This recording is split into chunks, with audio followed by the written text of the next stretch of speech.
छत्तीसगढ़ में नक्सलवाद से प्रभावित जिलों के प्रतिभावान बच्चों का भविष्य गढ़ने के लिए शुरू किया गया प्रयास विद्यालय आज वंचित वर्ग के बच्चों के लिए आशा की नई किरण बनकर सैकड़ों परिवारों की जीवन में खुशहाली का उजियाला फैला रहा है। यहां पढ़ने वाले सैकड़ों बच्चे साल दर साल देश के सबसे प्रतिष्ठित कहे जाने वाले संस्थानों में चयनित हो रहे हैं। जी हां, गरीबी में पले बढ़े और शिक्षा से वंचित पृष्ठभूमि के ज्यादातर बच्चे जंगली इलाकों से आते हैं, जो आज IIT, NIT, एम्स जैसे संस्थानों में पढ़ रहे हैं।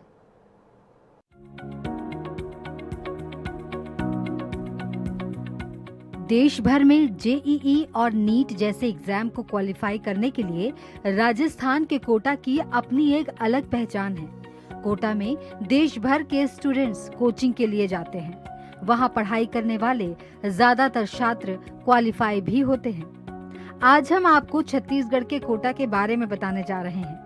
यहाँ हर साल बड़ी संख्या में नक्सलगढ़ के बच्चों का राष्ट्रीय स्तर के इंजीनियरिंग और मेडिकल कॉलेज में सिलेक्शन हो रहा है। हम बात कर रहे हैं राज्य सरकार की ओर से संचालित प्रयास आवासीय विद्यालय की। इस विद्यालय से पिछले 3 साल में करीब 150 बच्चों का चयन राष्ट्रीय स्तर के इंजीनियरिंग कॉलेज में हुआ है। 2019 से यदि हम देखेंगे तो 2019 से अब तक IIT में 10 बच्चों का सिलेक्शन हुआ है, मेडिकल में लगभग 24 बच्चों का सिलेक्शन हुआ है और NIT में 25 बच्चों का सिलेक्शन हो चुका है। शासन की एक बहुत अच्छी योजना है जिसका पिछड़े स्थान के लोगों को बहुत फायदा मिलता है। दूर दराज से आए हुए बच्चे यहाँ पर राष्ट्रीय स्तर के शैक्षणिक संस्थाओं में प्रवेश लेते हैं और अपने परिवार का भविष्य उज्जवल करते हैं।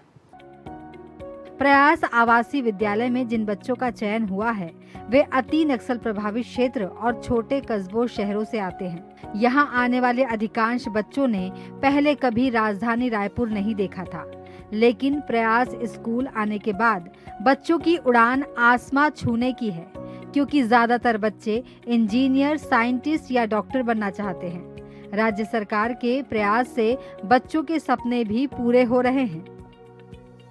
JEE नीट का फ्री में कोचिंग मिल रहा है और अगर हम लोग यहाँ से नहीं पढ़ते तो हमें पैसा देकर पढ़ना पड़ता है। यहाँ बहुत अच्छे से पढ़ाई होती है और फ्री में कोचिंग मिल रही है। बहुत अच्छे तरीके से हम लोग को कॉम्पिटिटिव एग्जाम की जो हम लोग को वहाँ रहते हुए पता भी नहीं रहता कि हम लोग को किस मार्ग पे बढ़ना चाहिए, किस रास्ते पे जाना चाहिए, क्या करना चाहिए, उसके बारे में हम लोग को यहाँ बस पता चलता है। यहाँ बहुत अच्छा स्कोप है, मतलब कि हम लोग को जिस एग्ज़ाम के बारे में पता भी नहीं था अपने घर में, वो हम लोग को यहाँ आके पता चला। यहाँ का एटमॉस्फेयर बहुत ब्यूटीफुल है। इन टर्म्स ऑफ स्टडी बहुत ही अच्छा एनवायरनमेंट मिलता है पढ़ने के लिए। पिछले 3 साल में प्रयास स्कूल के करीब 150 बच्चों का राष्ट्रीय संस्थानों में चयन हो चुका है। IIT, NIT समेत अन्य बड़ी संस्थानों से पढ़ाई पूरी करने के बाद यहाँ के बच्चों को अच्छा खासा पैकेज भी मिल रहा है। वास्तव में देखा जाए तो प्रयास स्कूल नक्सल प्रभावित क्षेत्रों के बच्चों के लिए यह बड़ी उपलब्धि है। नक्सल और अन्य पिछड़े क्षेत्रों से आने के बाद बच्चे शर्माते थे, लेकिन यहाँ आने के बाद पढ़ाई के माहौल में ये बच्चे अब ढलने लगे हैं और आगे बढ़ने लगे हैं। INH news bureau.